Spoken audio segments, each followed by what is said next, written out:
Greetings and salutations out there, everybody, across the wide and wonderful internet. It is your host of the Modern Day Gladiators podcast, Michael Shibley, with you along with Smokey, as well as we got Week 2 college football action coming at you here in this young 2018 season. Already had some interesting things going on in the college football world. We'll see what happens here in Week 2. Usually now it seems to have traded places. Usually Week 1 we didn't have a lot of interesting games. Now it's really Week 2 where there's not a lot of interesting games, but there are some very fun matchups, and we'll break down again some of the top ones, and we'll make our picks. Hopefully you guys agree.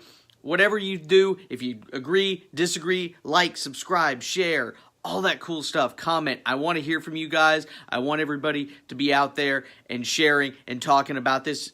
And talk to me. I want to hear from you guys. You can always listen to me, of course, on the Modern Day Gladiators podcast on the Stage Diver Radio Network, where you can check us out at stagediverradio.com. You can also follow me, of course, on Twitter at Michael_Shibley. And, of course, you can interact with me here on Facebook, on the Modern Day Gladiators Facebook page, and, of course, on YouTube as well under Michael Shibley, where we've got all this stuff. Want to hear from you. All that great stuff. And, of course, subscribe, rate, comment, as always. Got to get all that stuff out of the way. Smokey, I'm done with, I think I've gotten everything covered, right? Yeah. Well, let's get to those picks. So we got a lot of fun games. At least there's some intrigue. Some weird things can happen. I don't see any if you look at how I'm going to make these picks, but it should be fun to watch. It's college football. I'm going to love college football no matter who's playing. So it's good to get in there, and we'll check it out. Got my notes here, so we'll break it all down for you. The first game that we have is Arizona at Houston. Oliver is one of the best players on not only Houston, probably in college football. He's the best defensive player, I think, out there right now.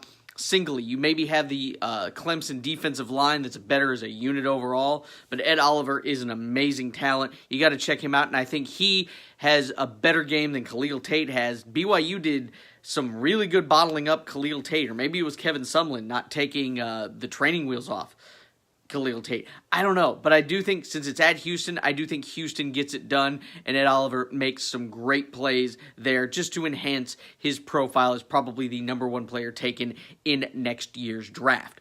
Going on to the next one, UCLA at Oklahoma. This game would be much better if it was 2 years from now once Chip Kelly gets his players in his system in and things go a little bit better. But right now the Sooners are looking very good. They humbled Lane Kiffin and FAU last week. I've got Oklahoma winning big again there in Norman. One of the big ones in the SEC. This is always an interesting early season matchup. And it is the number 3 Georgia Bulldogs traveling to Columbia, South Carolina to take on the 24th-ranked Gamecocks. This game has gone back and forward in years where one team's on the up and the other's on the down. Both teams coming into this one, though, very good, very talented. I do think Georgia has far more talent right now than South Carolina does, no matter who's playing quarterback at Georgia. I'm going to go with the Bulldogs. I do think it's going to be close into the fourth quarter. I do think South Carolina hangs in there with the Bulldogs, but I do believe that Georgia gets the win eventually and covers as well. Going on to an ACC SEC matchup. The number 2 ranked Clemson Tigers and that great defensive line, they are heading down to College Station to take on the Aggies. Jimbo Fisher thought he was done with Clemson, going to Texas A&M, wasn't going to have to deal with him. Well, he's got to prep for him one more time as the Aggies and Clemson go at it. Should be a really good matchup. Really enjoy that one. I do think Clemson gets the win because, again, I think they've got more talent. I think they're better coached, honestly, right now. But that atmosphere in College Station is going to be electric, and I do think Texas A&M hangs in there with Clemson, but I do like Clemson to get the win. Again, another one, no matter who's playing quarterback, I think they've got the better talent. That defensive line for Clemson is amazing. You got to check it out. So I do have the Clemson Tigers getting the win over the Aggies in that one. You're okay with that? Clemson's an orange team. You're good with that? Yeah. You like it's not the same orange, of course. I know that, but the people out there don't know that. So yes, but got to go with the orange. Smokey's going to go with the team in orange as well. Moving on into a Big 12, Big 10 matchup. A long-standing rivalry. The Cy-Hawk Trophy is on the line as the Iowa Hawkeyes host the Iowa State Cyclones. Should be an interesting matchup. Both teams really solid, really good coaches for both teams. I do like, because it's at Iowa, and I love, again, the tradition where they wave at the kids in the children's hospital at the end of the first quarter. Love that. One of the great new traditions we have in college football. But I'm going to go with Iowa just because, again, it is at home. Who knows with these rivalry games? And this one is always, I just seem to pick the wrong team every year when I go, but I'm going to go with the Hawkeyes in this one. So you might want to pick against me in that one. I don't know, but that's my pick this week. Meanwhile, a streak that has been going since 1986. The last time Kentucky beat Florida, I was 3. Happened in 1986, and it happened 32 years ago at this point. It was a long time. My wife was 6 months old, I think, when this game took place. So, again, Kentucky, people keep thinking that Kentucky is going to get there, that they're finally going to get over the hump. They did eventually get over the hump and beat Tennessee, and then they beat them last year because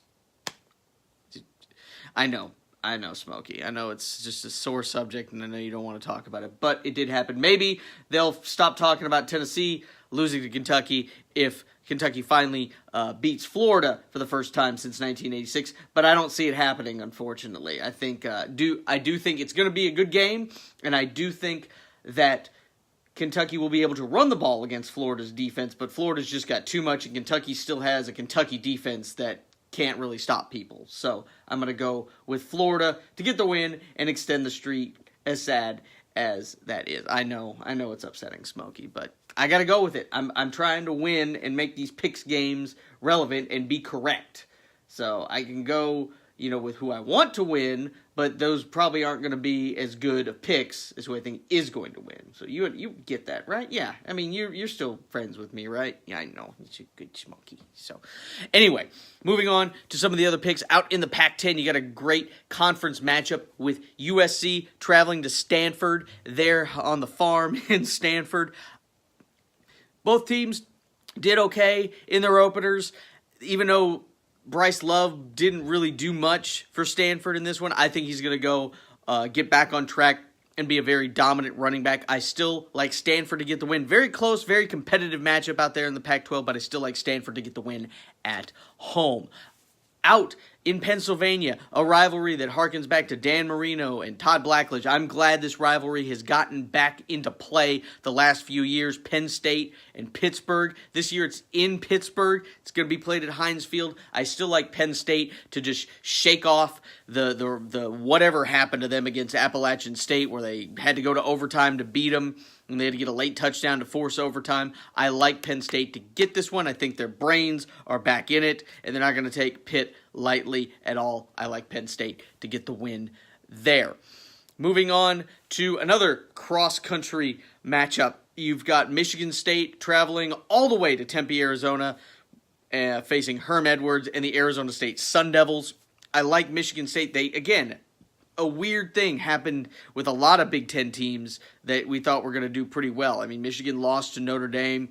Penn State needed overtime to beat Appalachian State. Michigan State needed a late fourth quarter touchdown to beat Utah State. So things have been like, the focus, I don't know, wasn't there. I don't know what was going on, but I do think Michigan State is going to travel across country and get the win, even though I do think, again, this is going to be a very close and competitive game. So I am excited to watch it late on ESPN, but I still think Michigan State gets the win on that one. And of course, the one all Tennessee fans are looking forward to this week anyway, it is Tennessee versus the ETSU Buccaneers, or as I like to call them, the Johnson City Community College Buccaneers. Former Tennessee offensive coordinator and player Randy Sanders is the head coach now of ETSU, and he said if ETSU is able to pull off the upset, he would be he's going to walk back to Johnson City with a goalpost over his shoulder. He's not even going to need a bus. He'll be walking back probably naked. So I didn't make the quote, okay? That's horrifying.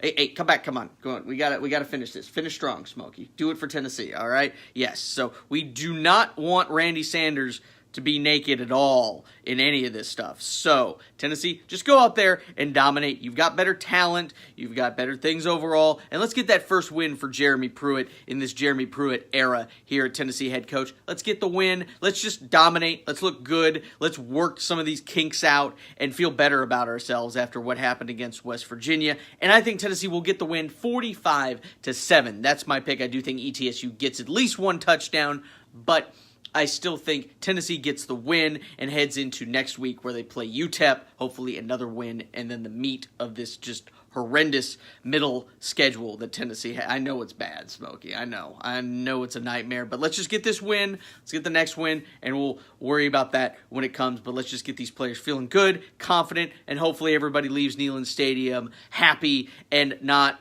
walking back naked like Randy Sanders is. Ugh.